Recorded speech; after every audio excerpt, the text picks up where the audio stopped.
Yeah, it's interesting because since I've had my daughter, my sickle cell has kind of gone into a remission. It hasn't been really diagnosed, but I can just tell it's gone into like a resting phase. But the thing about chronic illness is that it's not really just physical, it's mental, right? So even though I'm not in physical pain lately, mentally I'm still very fearful that something's gonna happen, and it's like, who's gonna look after my daughter? Or like, you know, it's flu season, like, am I gonna get sick? So for me, it's learning like, how do I approach this next season with my chronic illness? And, you know, what does that look like? And what is gonna happen when I do become ill again, you know? So it's just learning, because sometimes your illness does take different phases and it grows and it shrinks or whatever the case may be. So it's just learning to adapt your mental as well as your physical. I think that's awesome that you said yours went into kind of remission, because mine's is the same way. When I got pregnant with my son, mine's went into remission. I didn't have any symptoms. My symptoms have just started again, like recently, as in 2 weeks ago. So like, yeah, that's pretty good. How old is your son? 2. He's 2, yeah. So my whole pregnancy was amazing. Well, it was rough, but you know, it was pretty good. It was better than was expected. So yeah. That's interesting. Sorry, go ahead. Saying that's interesting that you guys are showing proof that you guys both, you know, kind of had a period of remission while you were carrying your children, because I have read that when a woman is pregnant, that their bodies do just naturally, you kind of naturally do go in a state of remission from your illness, and that like carrying the fetus like kind of just acts as like this beautiful like health, like like incubator, like we're safe here, you know, we don't have to worry about illness during this time. So I think that's very interesting. And also that I've also read that people are like, well, women are more susceptible to a chance of relapse after giving birth. So yeah, so that is something interesting to learn about. So many facets to like chronic illness, it's crazy. Yeah. I really like what you were saying about your mental health, because that is something that's, I feel like a lot of people don't take into account when you have a chronic illness. Like I'm dealing with depression now, and I was severely depressed when I first got diagnosed. And part of it was because what you were saying about the crazy thing, like I felt like I was going crazy. Like I know I'm in pain, I know something's wrong, but nobody can tell me what this is. And you know, when you feel like your body has, you feel like your body has betrayed you on some level. And like you said, I would literally be in my bed and be like, why is this happening to me? I'm like, I'm young, like this is like, what did I do to like deserve this? I don't understand.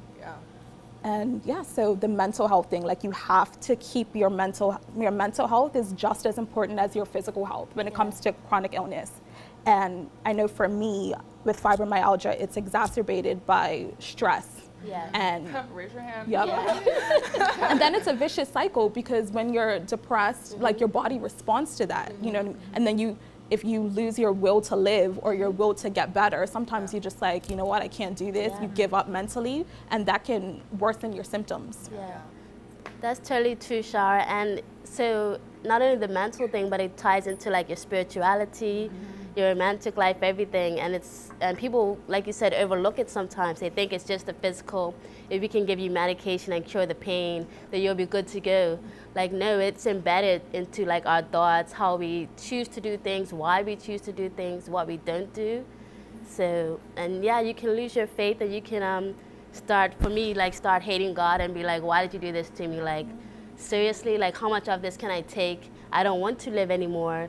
Like, I don't have a fight in me anymore, because it's like I was diagnosed when I was 3 months, so it's just been a long battle, right?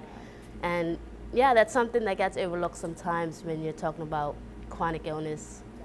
And support as well. Like, you know, for me, my family is very tight, and my aunt, when she found out that I was sick, she kind of went into Mama Bear mode as well, and she printed off every type of recipe, eat this, do, like she cooked for me forever. to get me better, you know, like she was just like, and to be honest, it's what you eat too, you know, because since I've been more plant-based in my diet, I'm not completely vegan, I still eat meat sometimes, but putting more plants and fruits into my diet, I feel better. Like So beneficial. It's crazy, it's what you eat as well, so that's important as well. I think it all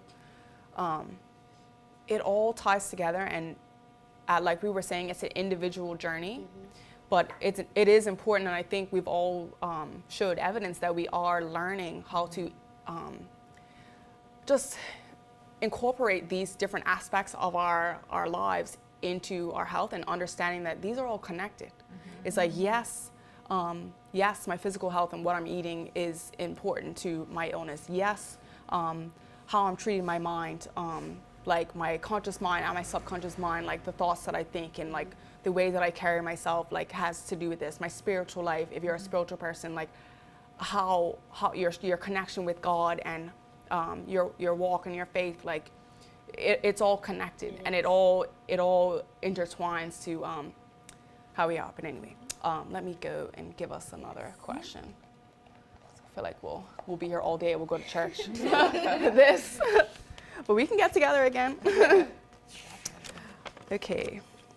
I won't answer this question first. I'll feed it to you guys because it's a little obvious. But what do you think Big Girl Panties life represents? I would say advocacy, definitely. Seeing you, Alexis, like fight and, you know, be so vocal. Like I was telling Shara, this is my first time talking about this for me. That's you know, huge. So like people see me all the time, and like you said, Shara, like I'm happy, you know, my makeup's on, I'm out, I'm about, but you don't know what it took to get me there, you know? And I think people forget that. So seeing you be able to talk, and my Nana has multiple sclerosis. Yes. So, you know, just seeing you at such a young age, and I've been seeing her deal with it my whole entire life, and it's just very inspirational. So I would definitely say advocacy. As soon as I hear it, there's 100% support. It's amazing. It's really amazing. So I think also community, which I think is what you were alluding to as well. But for me, it's like we have a sickle cell association, and I'm sure a lot of different diseases have their own associations. But I think the good thing about Big Girl Panties is that it brings us all together, because it's Bermuda, so it's small, so those associations might be really small and not so active sometimes, but like this platform brings us all together and brings our similarities together as well. I would say for me, when I hear Big Girl Panties, I hear accountability. And that's something that, like I said, I have to work on, and I am working on. It's like, okay, it's time to be a big girl now. Like, you know. Panties. And I think for a long time I was in denial, but now I'm like, okay, you're gonna have this for the rest of your life. So you need to find a way to deal with it and not run from it. So holding myself accountable for my healthcare and, like you said, advocacy, that's what I think about when I hear BGP. When I was diagnosed, because I actually thought of Big Girl Panties life and like what I wanted to do with it the summer, like so 2 months after I was diagnosed. So I was diagnosed in April of 2015, and that summer I was kind of I was still experiencing quite a big relapse, and I was kind of like, you know, in hiding essentially for like the whole summer.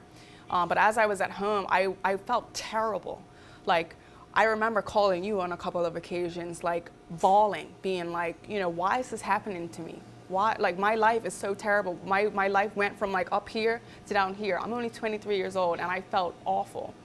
And I just remember thinking, like, I don't like that I feel like this. Like, I'm usually a confident person, and I wouldn't want to have any other, you know, woman or any other person, specifically a younger person, feel like this. Like, this can't be it, you know what I mean? This can't be it for us. And so I feel like creating a sense of community and community and education and, you know, trying to encourage each other and inspire each other.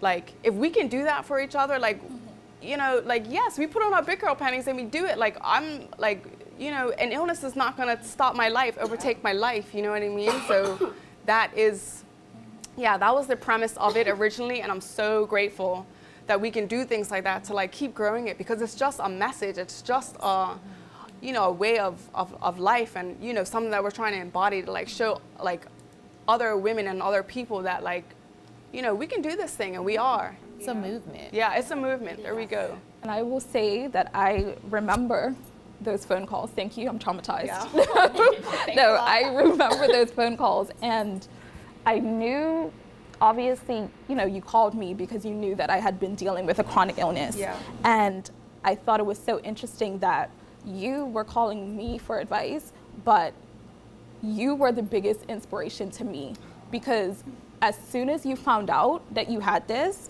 it was literally accountability, responsibility from day one. Like, she is on the ball, like fighting since the day that she found out.